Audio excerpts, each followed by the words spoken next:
గనులను వీలైనంత త్వరగా ప్రారంభించాలని సింగరేణి సీఎండీ బుద్ధప్రకాష్ జ్యోతి ఆదేశించారు. సింగరేణి కార్యాలయంలో అధికారులతో నిర్వహించిన సమీక్షలో ఈ మేరకు సూచించారు.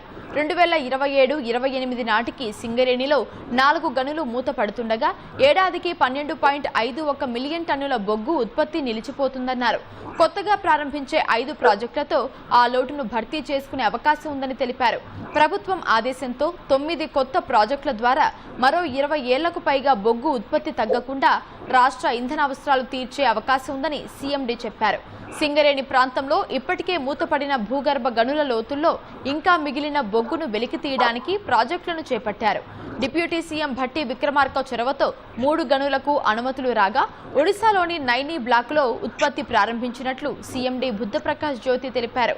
కొత్తగూడెంలో వీకే కోల్ మైన్ కూడా అన్ని అనుమతులను పూర్తి చేసుకుని బొగ్గు ఉత్పత్తికి సిద్ధమైందని వెల్లడించారు.